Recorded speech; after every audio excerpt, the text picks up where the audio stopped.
A lot of men are really confused around vulnerability. We've been taught that being vulnerable is a weakness, and we have been exploited ourselves. We've been from the time we were little boys, whether being told not to cry, only girls cry, don't be a pussy, even by women in our adult relationships. Sometimes when we've opened up, women haven't been skillful with our vulnerability, and we've been hurt by it. That certainly has happened to me, right? So we don't know how. What we call it open your heart. One of the things we teach is how to open her heart in skillful communication. Open her heart. There's ways of asking questions, ways of being curious that can help her really feel seen and understood in ways that most of us men just gloss right over. But in the world of connection, we talk about opening our hearts, inviting her in, but again, in skillful ways.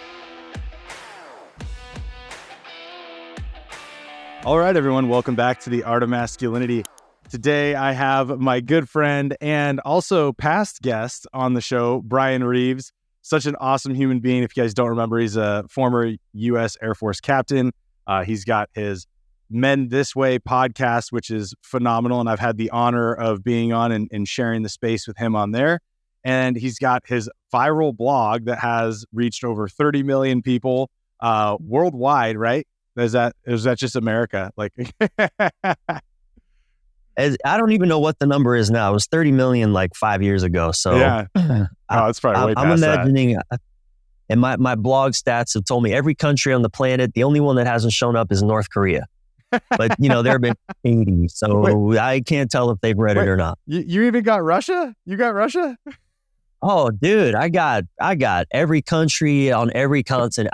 I think there's like 190 countries in the United Nations, something like that. But like somehow my blog stats show like well over 200 countries have read the blog. So I don't really get that part. Unidentified countries, illegitimate countries. Read my blogs. I don't know.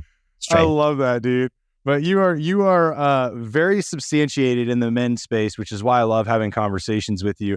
And most importantly, you have a lot of expertise around relationships and a lot of the struggles men go through in relationships, which I know as we dive into this on this episode, there's going to be so many guys who are like, damn it, Bryan, why do you know me? So this is going to be a lot of fun. Really happy to have you on, brother, and excited to dive into these things.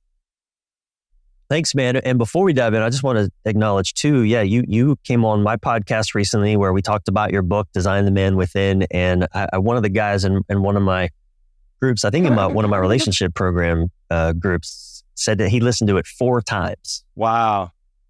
Our episode 4 times. Like he really wanted to drill into some of the things that you were sharing. So, anybody listening, go check out my conversation with Johnny on the Men This Way podcast. I think it was episode 95, just like a couple weeks ago.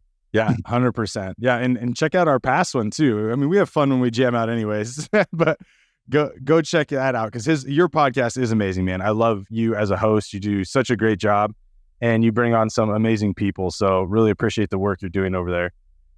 All right, brother. Well, let's dive into this. Let's just get this ball rolling because I think we're going to consume every ounce of time we have around this subject. And the first thing I want to kind of move us into is, when we talk about relationships and we talk about the struggles men are having, there's a lot of commonalities there across I think everybody we speak to in both of our circles. What is maybe 1 or 2 things right now that are percolating up to you where you're like, as a leader, I need to address these because I'm just hearing this way too often? Yeah, I think, I'm 48. I've been doing relationships with women since I was a teenager, so we're talking the last 30 years. And, for the first 20 years of doing relationships with women, man, I went into them with such promise and hope and excitement. And within a matter of months, if I was lucky, oftentimes it was weeks or days, but if I was lucky, I got months of honeymoon before the realities of relationship hit me square in the face. And I often didn't want to face them, or I didn't know what to do with them, or relationships became places where I just it almost felt like I just went to die. You know, my actual hopes and dreams went to die. I didn't know what the hell why is this so hard? What is happening here? You know, and I think, I wonder if a lot of men can really relate to, again, look, all our pop songs, poetry, movies, they all promise that you meet the right woman, the right partner, and it's nothing but, you know, rainbows and unicorns and hot sex and blowjobs, whatever it is, you know, all your dreams come true. And that just is never what actually happens. Right? Again, we're lucky if we get a few months of that, but very quickly it becomes something else. And so, you know, what I've been throwing myself into the last really 10 years is the study of relationships, and the study of, particularly because I'm a man, but particularly what happens to men in relationships, and what are the mistakes that we make that we don't know we're making. And I use that word very carefully, mistakes. I believe that we're all innocent in our ignorance. I have great compassion for men. We get beat up a lot when it comes to relationships. You know, we really get beat up, but I know that we're set up to fail largely. So, you know, that's the thing that I'm really excited about is bringing light to particularly men's struggles in relationship, and what to do about it, how to overcome those struggles, because I know I'm married 8 years now with my wife. How long have you been with your wife? 5 years. Like, I'm in an extraordinary relationship, not because my wife and I are somehow special, but because we both understand the pitfalls and the struggles and the challenges and the gaps between us, and we know how to work with them in ways that, you know, we have a really great relationship because we work through this stuff.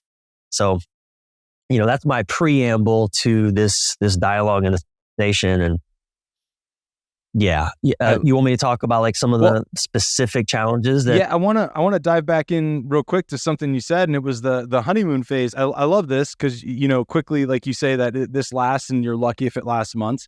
And then typically, would you agree that it tends to fizzle out when couples move in together? Well, that's certainly what was accelerates the confrontation with reality. Yeah, that's for sure. But couples don't have to move in together to fizzle out the honeymoon phase. I mean, couples can even in a month or two, couples can start hitting the limits of the honeymoon phase. You know, the hormones and the overlookings of all of the things that we should be talking about, and you know, all of that can hit us within a few months, whether or not we live with each other. But definitely moving in together brings everything immediately to the surface. Now, whether we want to pay attention to it or not, or confront it or face it, that's another story. A lot of people just bury it, look the other way, you know, distract themselves. But yeah. What do you think about that? That's really, I mean, it's really good. I think you're absolutely correct. And it can take either side. I have found in my life that I would say probably when I would move in with somebody, that was probably the deterioration of the honeymoon phase much quicker. Obviously not with my wife now, because similar to you and your wife, we've just learned how to work through a lot of these things together, and understand that we both have kind of those struggles. But the question I have to that is that when that honeymoon phase is fizzling out, like, where are you finding that men are struggling, in the sense of, are they just not putting in the time and effort to work through the fizzle out of the honeymoon phase? Or are they just, it's hard because there's so many different routes, but are they just conceding to like a miserable relationship and then staying in it, right? Like, so is it one of the, I love that you smile at this. Is it one of those, or like, what's going on there? Yeah, there's, as you say, there's so many avenues, so many approaches we could take to this. But what I find is that there's three core problems that men run into really quickly in relationship, sort of three obstacles. And the first is, and this can happen when I say earlier, like the realities of relationship hit us. See, for many of us men, relationship is far better as fantasy than reality. We love the fantasy of relationship. Again, that shows up in our pop songs and our cute Hollywood rom-com movies and et cetera. But the realities of relationship with another human person, well, that's a whole other ballgame, and culture doesn't prepare us for that. So what a lot of men experience is, and I think maybe why when we move in with each other, it's like the realities hit us because now we're just doing day-to-day life. There's a lot of boring moments. There's a lot of not a lot going on moments. That now we're just in a room with somebody wondering, okay, well, what do we do? Who are you? Who are you? And I'm not really sure who I am, but who are you? And so all these, so one of the first obstacles that happens for us men is we start to check out. We don't know what's happening. We don't know how to be with the intensity of the experience. Again, the reality of what's going on. We don't know how to be with it. We don't know how to navigate the different, challenges from you loading the dishwasher different to maybe navigating same-sex or opposite-sex friendships to how do we have sex, to the different pacings that two people might have sexual. There's just all kinds of things that can arise. And when we don't know how to meet those skillfully, well, we start to check out. We distract, by which I mean we either distract ourselves with work, with, friendships, fantasy football league, pornography, video games, any myriad, the myriad of distractions and other things that we can turn our attention to. And so we check out, right? Or we check out into our stories. We disconnect from our bodies. We start, our fantasies of, oh man, this would be so much easier with another woman. We're back on that trip. Another woman would love me better. Another woman would be easier to be with, etc. And again, we're back in the fantasy.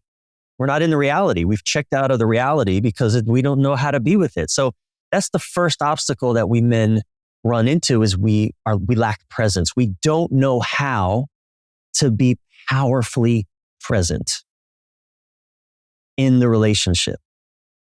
Right? It's one of women's biggest complaints about men is that we're not there. We're not emotionally present or he's not there for me. It's one of women's biggest complaints. He's not there for me, which boggles the minds of men because they're like, I'm in the fucking room with you. What do you mean I'm not here for you? I'm here. I'm here. I'm present. And she's like, you're not. No, you're not. You're not present. The fuck you talking about? I'm not present. Feel me, but even in that, we're gone. We're not attuned to the needs of the moment. We're in our own shit and our own resistance, our own stuff. So, that's the first thing that I think that happens to a lot of men. And then the second thing, which, it's all tangled up with the first thing, but the second obstacle that we men have is we don't know how to be skillful in our communication. We don't know how to communicate well when differences, disagreements arise, and any two people being honest with each other in any capacity, you're going to have differences of opinion, differences of point of view, of perspective. There's going to be gaps that open up between you. And most of us men, we don't know how to be skillful in those disagreements and differences. We tend to, when arguments arise, there's sort of three strategies we go to. The first is we try to avoid it, pretend I don't hear what she's saying, or pretend I don't feel that she's upset, or just ignore it, avoid it, anything I can do to not get this thing kicked off. To start, whatever I can do. And the second thing we do is, then we just, when that doesn't work, well, our immediate reaction is to defend ourselves. We defend like, okay, now I call it really defend and dominate, right? So I'm defending myself and trying to dominate the narrative, trying to change the narrative. Whatever's coming up, I need to dominate it by defending myself or whatever it takes so that I get her to think like me, to see things my way. Never fucking works. Right? And then of course, the third thing that we try to do is we just try to fix it.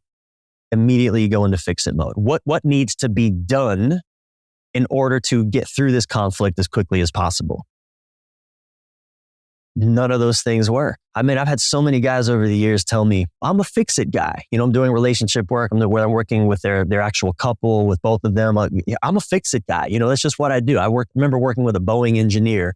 I was an engineer in the military. I worked with a lot of engineers. I have an engineering degree from college. Like, I get the engineering mindset. And I remember working with a Boeing engineer once who was in just a awful relationship with his wife of 16 years. And then he said to me, I'm a fix-it guy. I'm an engineer. I need to fix it. Well, his marriage was in shambles. All his fixing it was doing nothing for him. In fact, it was having the opposite effect. It was just making her more and more angry. Right? So that's, again, skillful communication. We don't know how to be skillful in our communication, which then just causes us to check out even more. All right? So you see those first two issues. We don't know how to be powerfully present, and we don't know how to skillfully communicate.